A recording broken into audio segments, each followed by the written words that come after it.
They thought she was just the quiet one in finance, the woman who always brought her own coffee and never raised her voice. But when the IRS showed up and the CFO bolted, silence became her shield, and their only chance. Marissa worked like silence worked. Steady, unnoticed, essential. She didn't need a spotlight. Her LED desk lamp was enough. Tucked in the far right corner of floor 12, she lived between two monitors and one ceramic mug that said, "Numbers don't lie. People do."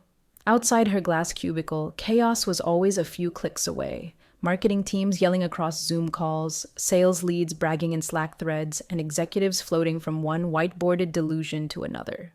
But finance was different. Here, things had to add up, and Marissa made sure they did. 2 monitors, 3 spreadsheets, 1 unflinching expression. She'd worked at Mercer Holt Global for nearly 11 years. In that time, she'd seen 3 CFOs come and go, 2 with golden parachutes, 1 with a subpoena. The current one, Blake Tenner, was charming, tall, and vaguely threatening, like a polished gun in a velvet case. He called her Mars, always a beat too familiar. She smiled when necessary, spoke only when essential. Last Friday, she'd noticed something in the ledger, a mismatch in the Q2 offshore transfer logs, a 7-figure movement tagged foreign vendor realignment, but no vendor, no contract, and most importantly, no internal clearance. It was buried between authorized payments, padded with decimals, and labeled just right to look boring. She didn't flag it. She just watched, quietly exported the raw data, created a mirrored sheet, backed it up onto a personal encrypted USB, not to be dramatic, just cautious. That afternoon, she received a Slack from Blake. Any issues with the June 21st to June 30th reconciliations? Just routine, right? The smiley face felt like surveillance. She typed all clear and hit send. 2 days later, the elevator pinged and a name badge changed everything. Internal Revenue Service, Special Agent DeWitt. 2 men in suits, 1 woman with a briefcase. Their eyes scanned the floor like hounds before a storm. Marissa didn't look up, but she reached for the drawer and clicked it shut over her USB drive. Blake was gone by then. Vanished in a cloud of canceled meetings and unanswered messages. No stepping out, no on-site visit, just absence. HR had no info. Legal was reviewing protocols. And in the break room, rumors poured faster than the burnt coffee. Did he embezzle? Was it the Singapore deal? Someone said she knew. The quiet one. She didn't flinch when someone said that. She just opened her laptop, pulled up a clean Excel sheet, and began documenting access logs from the past 60 days. If no one else was going to tell the truth, the numbers would. What she uncovered next wasn't just a mistake. It was a trap, and someone had left her name on the tripwire. By Monday morning, the entire 12th floor smelled like panic masked in citrus-scented cleaner. A thin sheet of silence had settled over the office, broken only by the rustling of manila folders and the occasional squeak of dress shoes on polished tile. Nobody mentioned the IRS visit. Nobody asked about Blake. But the eyes said everything. Who's next? Marissa arrived at 8:03 a.m. sharp. Her ID badge clicked green. No one else was there yet, except HR. They were waiting in her cubicle. 2 of them. Paula from Employee Risk and Conduct and a man she didn't recognize. External counsel. That alone was a red flag. He introduced himself in a tone so smooth it tripped over itself. Marcus Eden. Independent compliance review. Just routine. Routine like a fire drill during an inferno. Paula gave a tight smile. Marissa, can we go over a few documents together? They slid a printed sheet toward her, a financial clearance form. Her name typed, her role, her alleged signature. It wasn't hers. The curve on the M was wrong. The A had too much tail. She'd been signing with a digital pad for 8 years. This was ink, and dated 2 weeks ago. She looked at it once, then looked up at Marcus. Who signed this? She asked calmly. We were hoping you could confirm that. He wanted her to flinch, blink, panic. She didn't. Instead, she opened a folder on her desktop, the mirrored files. She selected one labeled unverified _ledger _entries _Q2 and opened the audit trail. Time-stamped, logged, downloaded. There it was. an entry tied to the same transfer, approved during her vacation week in late June, accessed by b.tenor_admin, signed off via provisional override key _003. Blake used a provisional key, she said, still calm. Marcus raised an eyebrow. Paula turned pale. That key is only activated during exec absence, Marissa continued. Usually for death or a medical emergency, not summer golf trips. She didn't smile, but she let the silence work for her. It buzzed louder than a siren. Would you mind emailing that file to our internal counsel? Paula finally asked. I already have, yesterday, and to the IRS. For a moment, nobody moved. Then a door slammed somewhere down the hall, someone running. A name echoed faintly, CFO escalation. By noon, every printer on the floor had stopped working. By 2, all financial access was locked. The offshore transfer folders vanished from the shared drive, and at 2:47 p.m., her desk phone rang. Blocked number. She answered. A voice said, Marissa, they're all gone. You're the only one who can help us. She hadn't even left her chair, and yet the building was already collapsing around her. The only question now was, how much had they buried with her name on it? If you've ever been the silent one they underestimated, stick around. The deeper this goes, the more you'll want to see how it ends. Marissa leaned back in her chair, the hum of her dual monitors filling the small cocoon of her cubicle. Outside, the office seemed normal. A few hushed conversations, the faint clatter of heels on tile, the soft whirl of the HVAC, but the undercurrent was different. Tension floated in the air, sharp and invisible, like a low-frequency vibration only she could feel. She opened her secure Excel mirror and began the methodical process of cross-checking every entry in the offshore transfer logs against authorized approvals. The IRS audit form she had preemptively submitted glowed on her second screen, a lighthouse in a storm of spreadsheets. Every number had to be precise. Every timestamp had to align perfectly. One entry didn't match. June 28th, 3:14 p.m., an offshore transfer labeled vendor realignment, approved by Blake Tenor, or at least that was the claim. But her audit trail showed an anomaly. The access key was used from a workstation that Blake hadn't touched since Monday morning. Paula's earlier words echoed in her mind, the faint tremor in her voice. We were hoping you could confirm that. The hope wasn't in them. It was in her. Marissa documented each discrepancy with surgical precision. She highlighted the unusual access, the mismatched signatures, and the unusual ledger adjustments. She saved versions meticulously labeled evidence_block_1, evidence_block_2, evidence_block_3. By mid-afternoon, the CFO escalation alerts started pinging her inbox again. It wasn't just Blake's absence causing ripples. The system flagged irregular access attempts from his former credentials. Someone was trying to cover tracks. She paused, staring at the LED glow on her monitors, noticing how the reflection cast her face in sharp contrast. Alert, composed, calculating. She realized then, the real leverage wasn't in confrontation. It was in documentation, in patience, in the law, silent but absolute. Marissa's hand hovered over the financial access logs, her fingers brushing against the encrypted drive. Every time she opened a file, every time she cross-referenced a timestamp, she felt the weight of responsibility pressing against her ribs. This wasn't about her career anymore. This was about truth, about saving people who had no idea how deep the mess ran. A ping, a new email from IRS agent DeWitt. We need full ledger access for Q2 immediately. Only you have the clearance. Only you can reconstruct it before the weekend freeze. The words didn't surprise her. They validated her methodical hours, her silent diligence, her unwavering presence in the eye of corporate chaos. But they also made her pulse quicken, because this was bigger than numbers. This was bigger than Mercer Holt Global. And in that moment, as she typed the secure password and clicked Export All, she understood. If she made one wrong move, it wouldn't just be her signature at risk. It would be the entire company, teetering on the edge in the hands of those who thought silence was weakness. By Thursday morning, everyone walked like suspects, eyes down, words clipped, back slightly hunched from the weight of unseen accusations. The 12th floor had turned into a corporate ghost town with Wi-Fi.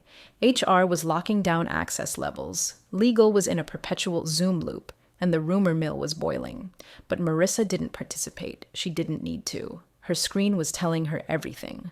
While most of the team scrambled to purge old Slack threads and wipe non-work-related desktop files, she was reading metadata. Not just the what, but the who, the where, and, most dangerously, the when. Every offshore transfer she'd flagged had a ghost key linked to one workstation on floor 18.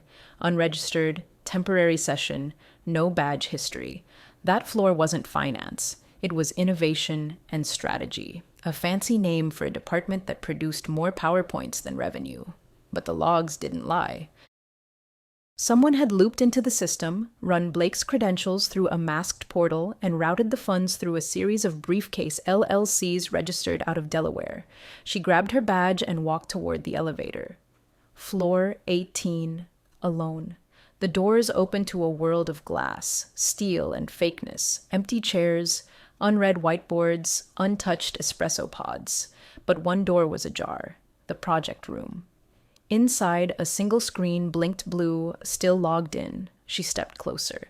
The room smelled like synthetic lemon cleaner and secrecy. On screen, a draft document titled Ledger Control Override Contingency Plan B. It wasn't authored by Blake. It was signed with another name entirely, R. Vale. She froze. Reuben Vale was the deputy CEO, known more for yacht fundraisers and LinkedIn manifestos than actual management. He wasn't even supposed to touch ledger systems. Yet here was his name, connected directly to provisional override codes and contingency clearance schemes. Her heart pounded, but her hands stayed calm. She inserted her encrypted USB, downloaded the file. No edits, no touches, just a straight copy. Then deleted the system logs of her access, like she'd never been there.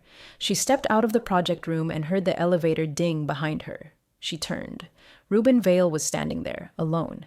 He looked at her, his smile too slow to be natural. Lost? He asked. She blinked once. Just returning something. And walked past him without another word. Back at her desk, she documented everything. File name, timestamps, device IDs. The full picture was forming, and it was uglier than anyone could guess. The CFO hadn't acted alone. Blake was the puppet. The strings led higher. The stage, already burning. Friday morning began with an emergency town hall. Subject line, mandatory. Financial update and interim leadership briefing. Location, 17th floor conference. In person only. Marissa had never been in that room. It was usually reserved for board members, visiting investors, and those who enjoyed the sound of their own jargon. She hesitated by the elevator, USB drive in her pocket, shoulder bag heavy with silence and evidence. When the doors opened on 17, everything was glass. Glass walls, glass tables, glass hearts pretending transparency. Inside, a dozen people sat in black leather chairs, stiff as courtroom defendants. Paula was there, red-eyed but composed. So was Agent DeWitt, this time in a charcoal suit and sharper expression. And at the head of the table, Reuben Vale, smiling like nothing had happened, like no funds had vanished, like no signatures had been forged. "Let's begin," he said, voice warm, palms open. Marissa took a seat at the far end, her name not even on the printed agenda, but DeWitt noticed. He gave her the slightest nod, not of greeting, but recognition. Reuben cleared his throat.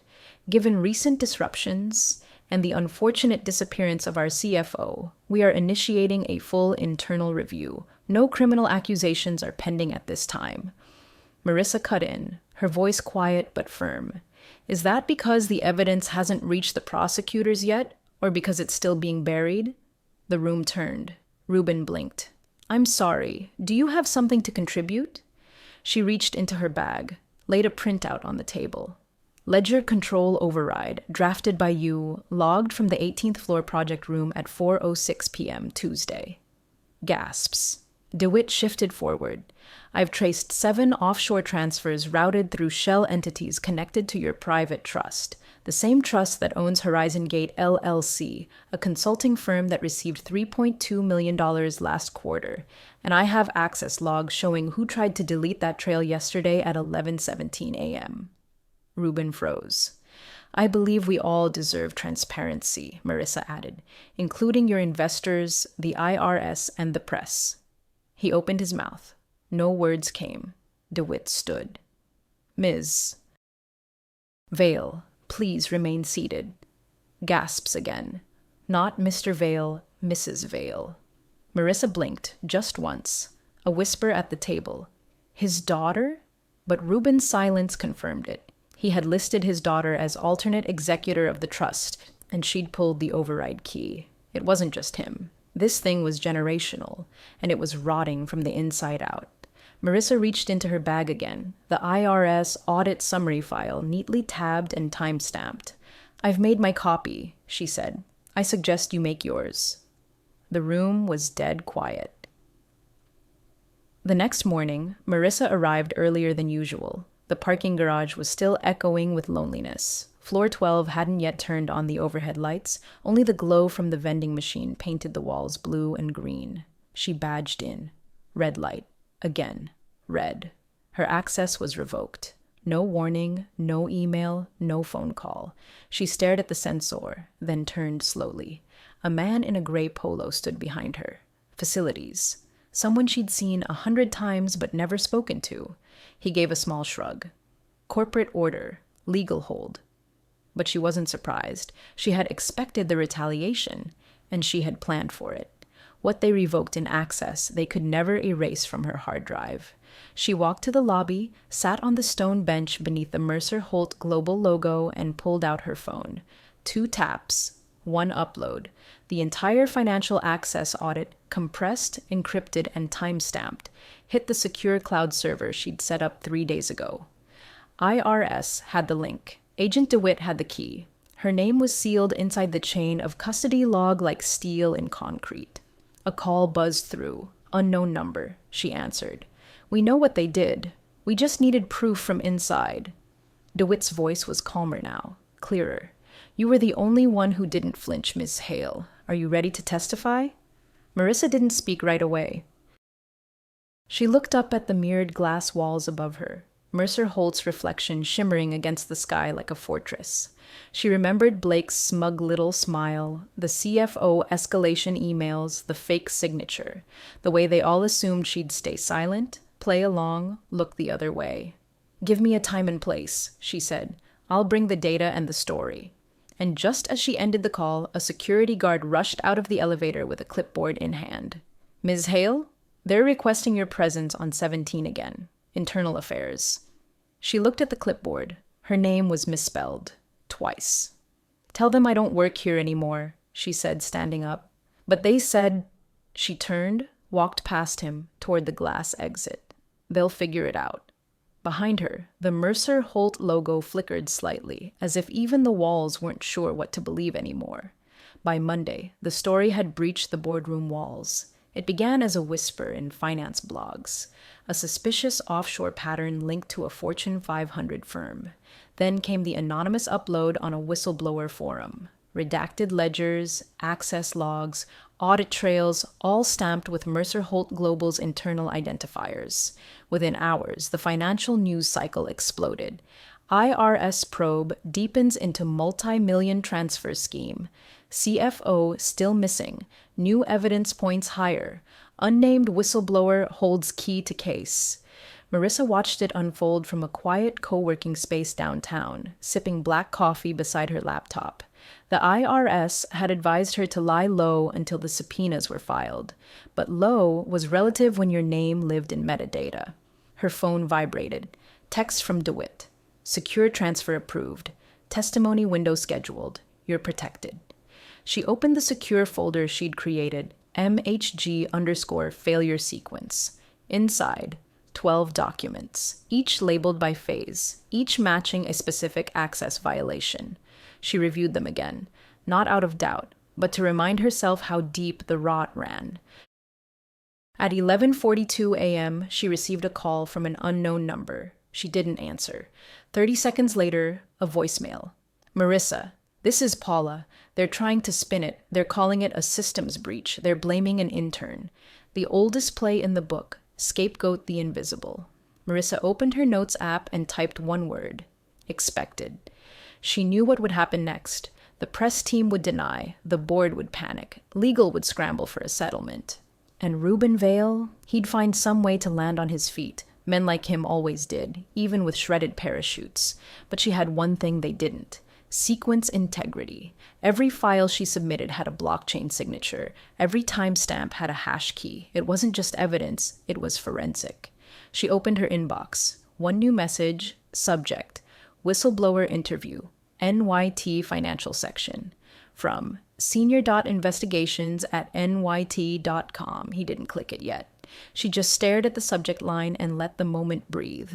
A small alert blinked on her screen. A public notice filed with the SEC Mercer Holt Global stock was halted. Board under review. Financial operations frozen pending external audit. Her fingers hovered over the keyboard. She typed, "They thought silence was compliance. It was documentation." That night, her phone rang again. Not a number, a name.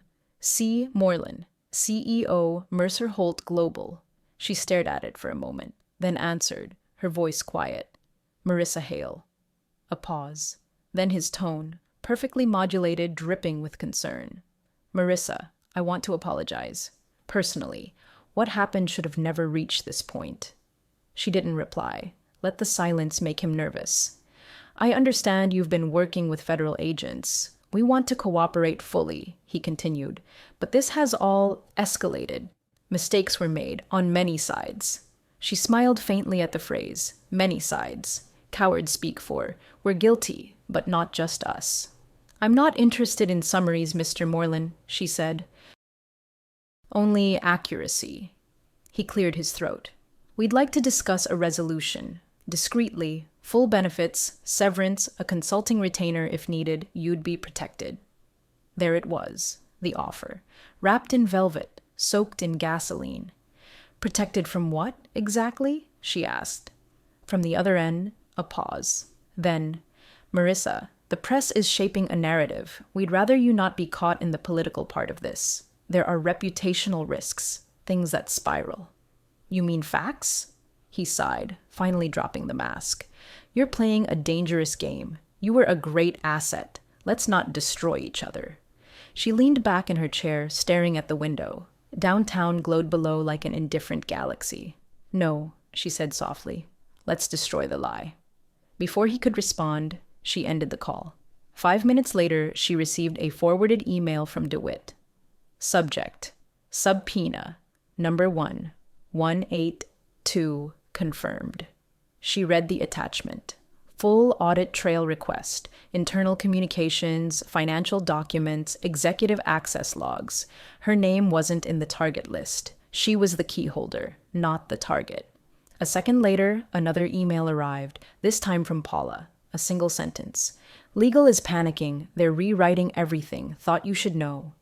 Marissa opened her encrypted vault. She added one final file. Attempted settlement _ CEO call.mp3. Then closed the lid and sat there, alone, quiet, calm, as the corporate skyscraper began to shake, not from bombs, but from evidence. Marissa had never been inside a federal building before. Not like this. The walls were neutral beige, the light too white, the air too dry, a sterile kind of seriousness. Nothing like the glass and brushed metal pretense of Mercer Holt Global. This place didn't care for branding. It cared for facts. Agent DeWitt greeted her with a clipboard and a nod. "No cameras, no phone. You'll speak to a federal financial prosecutor, 2 auditors, and 1 IRS counsel. We'll guide you through." She nodded. Calm on the outside, but her heart marched in quiet panic. Inside the room, 3 people waited. One wore glasses with chain-link arms, another clicked a pen with too much precision. The third didn't move at all. No greetings, just seats, a table, a recorder. DeWitt spoke first. "This is the formal deposition of Ms. Marissa Hale, key witness in the Mercer Holt Global Financial Misconduct Investigation." Click. Recorder on. They began with routine questions. Background, tenure, role in the finance department. Then came the escalation. Please describe the first irregularity you noticed in the Q2 ledger. Marissa breathed slowly. June 27th. A ledger entry for $1.1 million marked as Vendor Realignment International. No matching contract, no email trail, and the executive clearance key used did not belong to any authorized party on file that week. And what did you do next? I exported the raw entry, created a forensic mirror, documented metadata, preserved logs. The pen clicker finally looked up. Why not alert leadership? I did, she said, voice steady. He fled the building 2 days later. They blinked. One of them scribbled something quickly. She continued. Describe the provisional override, the discovery on floor 18, Ruben Vale's digital fingerprint, the CEO's phone call, the settlement offer, her encryption trail. She pulled out the drive. This contains the full reconstruction of the financial access tree from March through July, tagged, time-stamped, sealed with hash verification and independent time lock logs. One of the attorneys whispered, "We've never seen an internal mirror this complete." Another added, "It'll force a corporate confession." But Marissa shook her head. "No," she said, "it will force the truth." 3 hours later, they thanked her. Not formally, but with that quiet tone used for people who've just changed something larger than themselves. Outside, DeWitt walked her to the street. "You didn't just save the company," he said. She looked at him. "I wasn't trying to." She wasn't looking for glory. She wasn't trying to burn it all down. She just refused to carry someone else's sin. 2 weeks later, Mercer Holt Global was everywhere. Not in the way its glossy brochures or keynote speakers had dreamed of, not under spotlights, but under subpoenas. The headlines wrote themselves now. Mercer Holt, COO, resigns amid audit fallout. Whistleblower documents trigger SEC probe. CEO's private trust under federal review. They never mentioned Marissa by name, but insiders knew, and in corporate offices across the country, her story passed like folklore. The woman in finance who didn't flinch. She wasn't at work anymore, not by termination, not by choice. She had outgrown the building before they ever revoked her badge. In her small apartment overlooking the river, she sipped black coffee from the same mug. Numbers don't lie. People do. Except now, she'd proved it. Her inbox overflowed daily, not with HR warnings or friendly reminder calendar pings, but job offers, university lectures, book agents. A fintech startup even pitched her the title of integrity officer, whatever that meant. But she didn't respond. Not yet. Because some stories deserve a quiet ending, and some wounds need to stop echoing before you speak again. She sat by the window one rainy morning, watching the drops curve like commas against the glass, and opened a letter delivered by mail, old-fashioned, in a black envelope. Inside, no signature, just a typed line. Your silence was never weakness. It was strategy. Some of us are still inside, watching. Thank you. She didn't cry. She didn't smile. She just folded the note and placed it beside her encrypted drive. A relic now, no longer needed.